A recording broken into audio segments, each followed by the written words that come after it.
नागपुर में पुलिस ने बाइक चोरी और लूट की वारदातों को अंजाम देने वाले एक गिरोह का पर्दाफाश किया है। कपिल नगर पुलिस की सतर्कता से दो शातिर अपराधियों को रंगे हाथों गिरफ्तार किया गया है।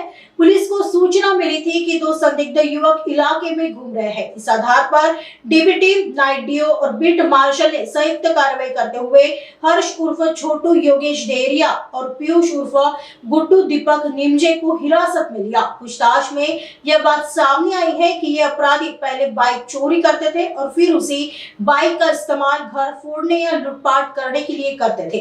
पुलिस ने इनके पास से एक स्प्लेंडर बाइक MH49 BT 1070 भी बरामद की है, जिसे यशोधरा नगर इलाके से चोरी किया गया था। आगे की जांच पुलिस कर रही है।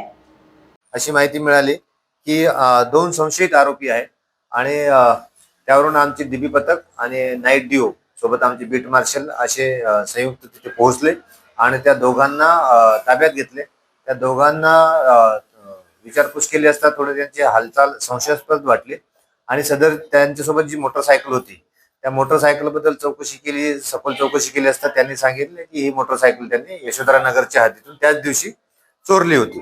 तर त्या दोघांची नाव आहेत, एकाचं नाव आहे हर्ष उर्फ छोटू योगेश डेहरिया, वय 21 वर्ष, विटाभट्टी चौक, शीतला माता मंदिर, पोलीस स्टेशन यशोधरा नगर।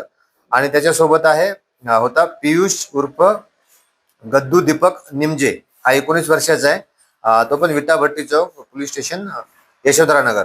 त्यांच्या ताब्यातून स्प्लेंडर गाडी MH49 BT 1070 ही गाडी ताब्यात घेऊन पोलीस स्टेशन कपिल नगर येथे महाराष्ट्र पोलीस अधिनियम 124 नुसार त्यांच्यावर कारवाई केली आणि त्यानंतर सदरची जी माहिती आम्ही पोलीस स्टेशन यशोधरा नगर येथे दिली आणि त्यानंतर तिथे पोलीस स्टेशन यशोधरा नगर मध्ये पण सदर मोटरसायकल चोरीची FIR करण्यात आलेली आहे।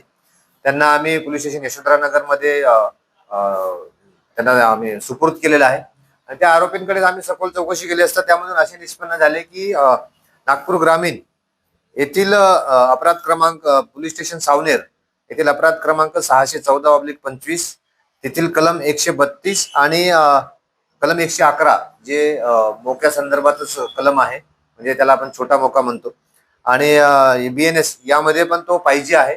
तर त्यानुसार आम्ही त्यांना पण माहिती दिलेली आहे। आता यशोधरा नगरचा तपास झाल्यानंतर ते त्यांना पण तिकडे प्रोडक्शन वॉरंटवर घेणार आहे। अशी एकंदरीत आम्ही 2 गुन्हे उघडकीस आणलेले आहे।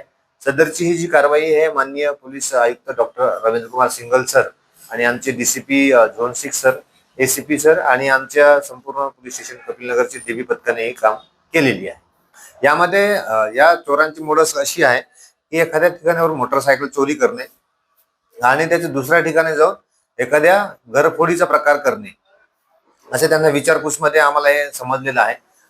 सदरची जी कारवाई आहे ही आमचे नाईट डीओ आणि आमचे नाईट बीट मार्शल आणि आमचे नाईट DB या सर्वांनी संयुक्त कारवाई केलेली आहे।